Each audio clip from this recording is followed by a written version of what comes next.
जी अस्सलाम वालेकुम नाज़रीन, रुमेल तारिक ऑफिशियल के साथ मैं हूं आपका मेज़बान रुमेल तारिक गिल। एक मरतबा फिर से कुछ अहम डेवलपमेंट की अपडेट्स लेकर आपकी खिदमत में हाजिर हुए हैं जो इन गुज़िश्ता चंद घंटों के दौरान रूनुमा हुई हैं।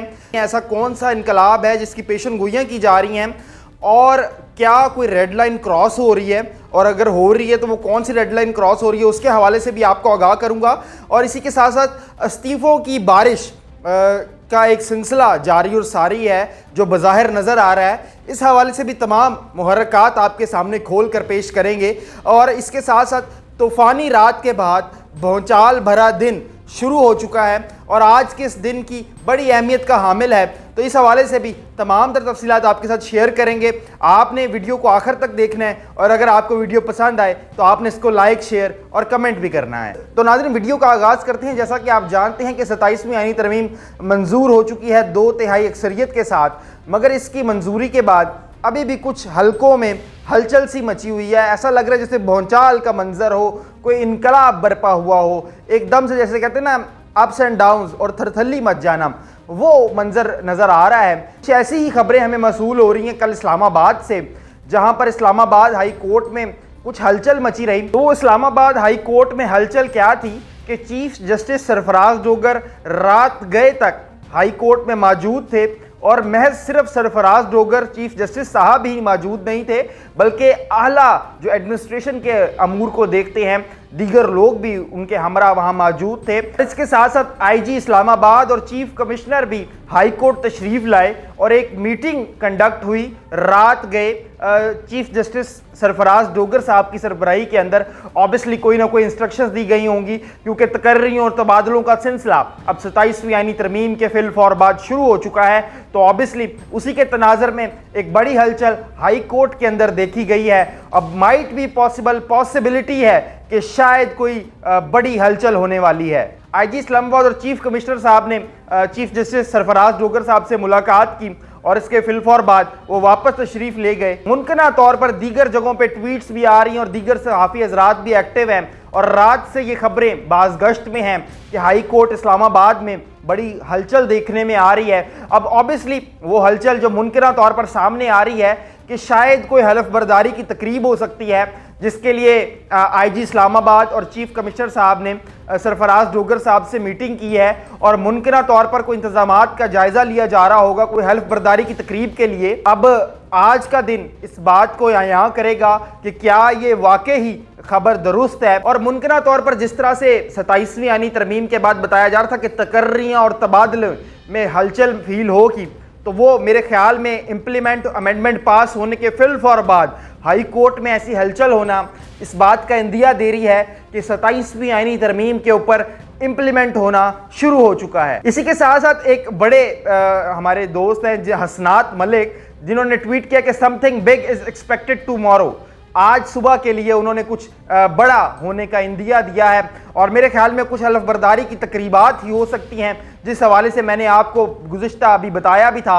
हमने गुज़िश्ता वीडियो में भी इन तकर्रियों और तबादलों का आपसे जिक्र अज़कार किया था कि मुमकिना तौर पर अगर ये अमेंडमेंट हो जाती है तो शायद कुछ तकर्रियाँ और तबादले होंगे और वो दिन मेरे ख्याल में आ पहुँचा है। फिलफौर अभी हम इस बात को कहने से आ रही हैं कि क्या वाकई कुछ ऐसा होने वाला है, मगर आज का दिन निहायत अहम है कि कोई ना कोई तूफ़ानी हलचल हो सकती है। जिस तरह की रात की सिचुएशन इस्लामाबाद हाई कोर्ट में एक्टिवेटेड थी, आज का दिन बहुत अहम है इस हवाले से और मुमकिना तौर पर सब कुछ अयां हो जाएगा। नाज़रीन, जैसा कि मैंने आपको गुज़िश्ता वीडियो में भी बताया था कि हाई कोर्ट और सुप्रीम कोर्ट में कुछ ना कुछ गैप्स देखने को आ रहे हैं। 27वीं आईनी तरमीम के बाद गो के वो नज़र आ रहे थे और क्योंकि सुप्रीम कोर्ट में भी जिक्र अज़कार हुए कि ऐसा नहीं होना चाहिए और कुछ हल्का बाब से आवाज़ें आनी शुरू हुई कि शायद ये जमहूरियत की कश्ती को डुबोने की साजिश है।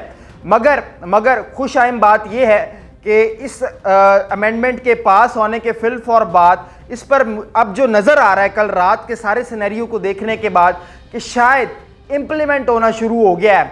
और इम्प्लीमेंट तो चले गो के होना शुरू हो गया, अब चीज़ का जो मुमकिना तौर पर इसबाब है कि कौन और क्या और कैसे हो रहा है वो जैसे ही हमारे पास अपडेट्स आएंगी तो हम वो भी आपके साथ शेयर करेंगे, आपको इस हवाले से भी अपडेट करेंगे। इसके साथ साथ एक और बड़ी अपडेट के बारे में अगर या डेवलपमेंट की खबर के बारे में आपको बताते जाएं, कुछ हल्का अहबाब से इत्तलात आ रही हैं, कुछ लोग मौजूद भी थे कि चीफ जस्टिस याह्या अफरीदी ने जस्टिस जमान मंदूखेल साहब को उनकी सालगिरह पर मदऊ किया हुआ था। मंदूखेल साहब की सालगिरह थी और केक कटिंग का एहतमाम भी किया गया था। फाजिल जज साहब ने यह कहकर केक काटने से इनकार कर दिया कि यह सही वक्त नहीं है, दुरुस्त वक्त का तयन नहीं किया गया। जब एक तरफ अदलिया भी तज़ब्ज़ुब का शिकार है और दूसरी तरफ हम ये खुशी मनाएं तो ये मुझे ज़ेब नहीं देता। और इसके साथ साथ उनका कहना था कि 13 लोग लुकमा अजर बने हैं, शहीद बने हैं। मेरे ख्याल में वो जो इस्लामाबाद के अंदर खुदकुश हमला हुआ था उससे उन्होंने रिलेट किया कि 13 लोग वहाँ पर लुकमा अजर बने और शहीद हुए हैं। और कहने वाले तो यहाँ तक बता रहे हैं कि अदलिया की आज़ादी के हवाले से भी उनकी जानिब से स्टेटमेंट जारी की गई। और इसके साथ साथ उन्होंने क्लोजिंग जो दी कि आप मुझे कह रहे हैं कि मैं केक काटूं इस हालात में जहां लोग शहीद हो रहे हैं, अदलिया की आज़ादी पर बात हो रही है। ये जस्टिस मंदूखेल साहब की स्टेटमेंट्स हैं जो कि सामने आ रही हैं और इस इंडिया में कि जहां उनके एक फाजिल जज साहब ने केक कटिंग के लिए उन्हीं की सालगिरह के लिए मदऊ किया कि चलें आप आए, जैसे दोस्तों में होता है वो बुला लेते हैं कि चले आए, केक कटिंग करते हैं, ज़रा सेलिब्रेट करते हैं, थोड़ा सा माइंड रिलैक्स करते हैं, गपशप करते हैं। तो ज़रा वो शायद कुछ नाला नज़र आए हैं इस सारे सिनेरियो को देखते हुए और उन्होंने अपनी सालगिरह को भी मनाने में मेरे ख्याल में कोई ख़ास दिलचस्पी का इजहार नहीं किया। और मेरे ख्याल में एक तरह से तो ठीक है, जहां हमारी 13 शहादतें हुई हैं इस्लामाबाद कचहरी में खुदकुश हमले के नतीजे में, तो ऑब्वियसली मेरे ख्याल में कोई भी इंसान हो ये एक फितरती अमल है। और अगर आप साहिब ज़ौक़ और साहिब इंसानियत के हामिल हैं तो मेरे ख्याल में आपने बिल्कुल दुरुस्त किया है। मगर दूसरा जो उनका इंदिया है कि अदलिया की आज़ादी पर उन्होंने कुछ स्टेटमेंट्स दिए हैं कि स्लब किया जा रहा है या कुछ भी, तो उस बारे में मैं तो कुछ नहीं कह सकता जनाब। बहरहाल ये मंदूखेल साहब की स्टेटमेंट है जो मैंने आपके साथ शेयर कर दी है।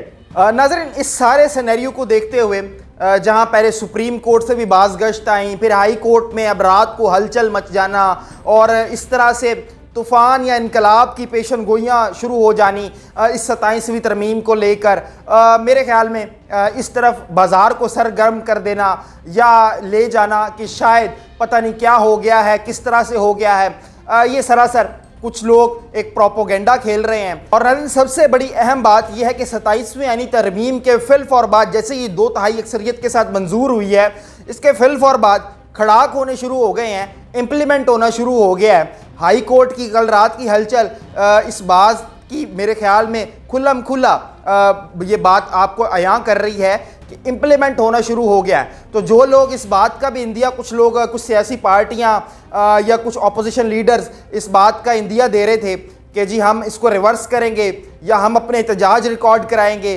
और इंटरनेशनल फोरम्स तक उन्होंने जाने की धमकियां दी, तो ये सारी और एक तरफ ये पेशरफ देखते हुए मेरे ख्याल में हमें सिर्फ यही नज़र आ रहा है, हुकूमत या मौजूदा हुकूमत या जो डेवलपमेंट्स लेने वाले या जिनके हाथ में पावर्स हैं, एडमिनिस्ट्रेटिव पावर्स हैं जिनके हाथ में, वो इस प्रेशर से बिल्कुल आ रही हैं और वो ना किसी जमात का इस तरमीम या आइन को रिवर्स करने की धमकी पर कान धर रहे हैं, ना अपोजिशन लीडर की एहतजाज की कॉल पर कान धर रहे हैं। और जो कि मेरे ख्याल में एक अच्छा खुश आइम अमल है कि चीज़ों को स्मूथली चलने दिया जा रहा है। और बेहतर है कि अगर 27वीं तरमीम हुई है, किसी अच्छे पेशरफ्त के लिए की जा रही है, तो ऑब्वियसली इसको इम्प्लीमेंट होना चाहिए। और अगर इसमें मुल्क और कौम की बेहतरी है तो ज़रूर इसको नाफिजुल अमल भी होना चाहिए। और जो कि कल रात की हमें सारी ये पेशन गोइयाँ, जो डेवलपमेंट्स हैं, जो भाग दौड़ हैं IG इस्लामाबाद की, चीफ कमिश्नर्स की, तो इससे तो यही अयां हो रहा है कि ये नाफिजुल अमल हो चुका है। तो नाज़रीन, ये थी अब तक की कुछ अहम डेवलपमेंट्स जो मैंने ज़रूरी समझा कि आपके साथ शेयर की जाएं, जो कि तूफ़ानी पेशन गोइयाँ या इनकलाब की तरफ जाती हुई पेशन गोइयाँ थीं। और ऑब्वियसली इस पर मज़ीद अपडेट्स जो आएंगी वो भी आपके साथ शेयर करेंगे। उम्मीद करते हैं ये वीडियो आपको पसंद आई होगी। इस तरह की मज़ीद इन्फॉर्मेशन हासिल करने के लिए आपने मेरे इस यूट्यूब चैनल को ट्यून कर लेना है, सब्सक्राइब कर लेना है। और अगर आपको वीडियो पसंद आए तो आपने लाइक, शेयर और कमेंट भी करना है। अपनी राय से हमें ज़रूर आगाह करना है कि आपको वीडियोस कैसी लग रही हैं, क्या आप इससे वाकई मुस्तफ़ीद हो रहे हैं जो हम इन्फॉर्मेशन आपके साथ शेयर कर रहे हैं। इसी के साथ जी अपने मेज़बान रुमेल तारिक गिल को दीजिए इजाज़त। अल्लाह निगहबान।